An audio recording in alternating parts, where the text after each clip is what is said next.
60 వయసు దాటినా సరే హీరోల్లా ఉండి సూపర్ గా సినిమాలు చేస్తున్నారు. కానీ మన తాతలు 60 దాటినా ఇలా ఉన్నారేంటి అని మనం అనుకుంటాం. అలా 60 దాటిన ముసలి హీరోలు ఎవరో ఇప్పుడు చూద్దాం. నెంబర్ 1 రజనీకాంత్ గారు. వయసు 73 సంవత్సరాలు. ఇప్పటికీ ఆయన సినిమాల్లో స్టైల్ చూస్తే నిజంగా ఈయనకి 73 ఏళ్లేనా అనిపిస్తుంది. Worth Varma worth.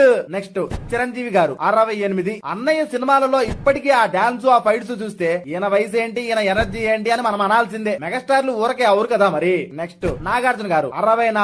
ఈ వయసులో కూడా సిక్స్ ప్యాక్, యాక్షన్ సినిమాలు, ఆ రొమాన్స్ చూస్తే ఆ దేవుడు ఈ మన్మధుడికి వయసు ఆపేశాడేమో అనిపిస్తాడు. ఎంతైనా కింగే. బాలయ్య 63 వయసులో డైలాగ్ చెప్పినా, గొడ్డలు విసిరి ఫైట్ చేసినా నీ అవ్వ జై బాలయ్య అనాల్సిందే. అందరికి వయసు పెరిగే కొద్దీ అలుపు వస్తుంది, కానీ బాలయ్యకు వయసు పెరిగే కొద్దీ ఊపు వస్తుంది. నెక్స్ట్ కమల్ హాసన్ గారు 69 సంవత్సరాలు. నిజంగా మీరు అద్దంలో చూసుకుని సరే మీరు కూడా నమ్మరేమో. ఆ యాక్షన్ ఏంటి, ఆ ఫైట్స్ ఏంటి వేరే లెవెల్. విక్రమ్ అయితే మంట కేక పుట్టించారు ఆ వయసులో కూడా.